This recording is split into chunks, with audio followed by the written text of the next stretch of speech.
তো আগের ভিডিওতে আমরা দেখেছিলাম কিভাবে আমরা আমাদের এইচটিএমএল ফাইলের মধ্যে, অর্থাৎ আমাদের যে ওয়েবসাইটটা আমরা বানাবো সেই ওয়েবসাইটের মধ্যে আমরা কিভাবে একটা ভিডিও ফাইল আমরা শো করতে পারি, অর্থাৎ ইউজারের কাছে কন্ট্রোলার সহকারে আমরা কিভাবে একটা ভিডিও ফাইল সহজেই শো করতে পারি।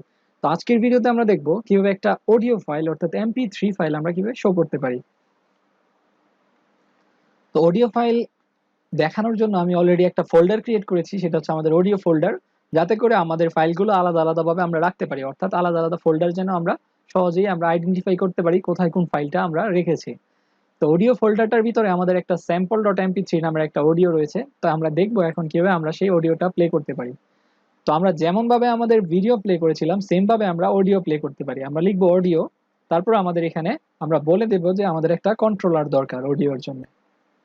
যেহেতু অডিওর কোনো সাইজ নেই অর্থাৎ হাইট বা উইডথ নাই, সেজন্য আমরা এখানে শুধু বলবো কন্ট্রোলার, অর্থাৎ তার কন্ট্রোল সহকারে আমরা শো করাতে চাচ্ছি। এবং এই অডিও ট্যাগের ভিতর আমরা চাইলে কয়েকটা অডিও প্লে করাতে পারি, অর্থাৎ আমরা বিভিন্ন ভিন্ন সোর্স দিয়ে আমরা 2-3টা অডিও একসাথে প্লে করাতে পারি একটার পর একটা। তো এখানে আমরা লিখবো SORC সোর্স, লিখার এন্টার প্রেস করার সাথে সাথে সে আমাদেরকে সোর্স ট্যাগ করে দেবে। এবং এখানে আমরা SRC দিয়ে আমাদের ফাইলটাকে আমরা ধরিয়ে দেবো, অর্থাৎ অডিও ফোল্ডার তারপর sample.mp3, এবং আমরা টাইপ বলে দেব টাইপ অডিও, তারপর হচ্ছে MP3 ফাইল। এবং যদি কোনো কারণে আমাদের ব্রাউজার এটা সাপোর্ট না করে তাহলে আমরা বলে দেব your browser doesn't support this file. তাহলে আমরা বলে দিব যে তোমার ব্রাউজারটা আসলে এটা সাপোর্ট করে না।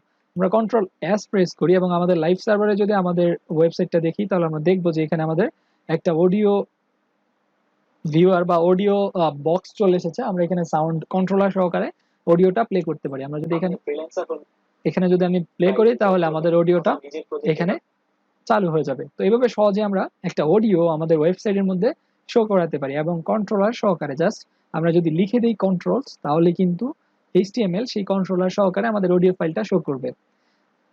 তো আমরা যদি চাই আমাদের ওয়েবসাইটে এভাবে অডিও বা ভিডিও ফাইল শো করাতে, তো আমরা সেম সিস্টেমে অডিও বা ভিডিও ফাইল শো করাতে পারি।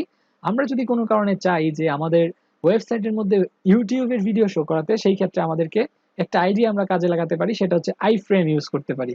অর্থাৎ আইফ্রেম ইউজ করে ইউটিউব ভিডিওর ইউআরএলটা আমরা দিয়ে দিতে পারি, তাহলে আমরা সহজেই ইউটিউবের কোনো একটা ভিডিও আমাদের ওয়েবসাইটে আমরা সহজেই শো করাতে পারবো। তো আজকের এই ভিডিওতে আমরা দেখেছি কিভাবে আমরা আমাদের ওয়েবসাইট বা HTML ফাইলের মধ্যে অডিও ফাইল ইউজারের জন্য শো করব। Thank you.